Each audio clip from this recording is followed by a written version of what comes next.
आतंकवाद मुर्दाबाद, आतंकवाद मुर्दाबाद, हिंदुस्तान जिंदाबाद, हिंदुस्तान जिंदाबाद, आतंकवाद मुर्दाबाद, आतंकवाद मुर्दाबाद, हिंदुस्तान जिंदाबाद, हिंदू मुस्लिम भाईचारा जिंदाबाद, हिंदू मुस्लिम भाईचारा। सबसे पहले मैं अपने देशवासियों को क्रांतिकारी सलाम पेश करता हूं और साथ ही जो पहलगांव में जो हमला हुआ है, आतंकी हमला हुआ है, आज ग्राम रनियाला के में खड़े होकर हम उसकी घोर निंदा करते हैं। ये एक पहलगांव में ही हमला नहीं हुआ है, बल्कि एक इंसानियत पर हमला हुआ है जो कि बहुत ही शर्मसार है।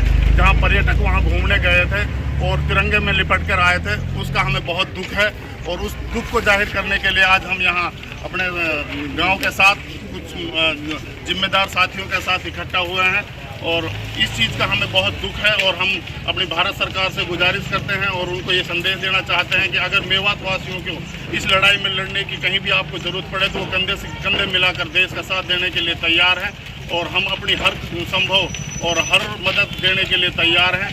और साथ ही मृतक परिवारों के लिए हम अल्लाह ताला से दुआ करते हैं कि उनको सब्र जमील अता फरमाए और जो वहाँ जो मरने वाले साथी हैं उनको अल्लाह ताला जन्नतुल फिरदौस में आला से आला मुकाम अता फरमाए। और इसी के साथ मैं आए हुए सभी साथियों का धन्यवाद करता हूँ और आपके चैनल का धन्यवाद करता हूँ कि आपने हमारे सारा ये कवरेज किया। शुक्रिया, धन्यवाद। अस्सलाम वालेकुम, जय हिंद, जय भारत।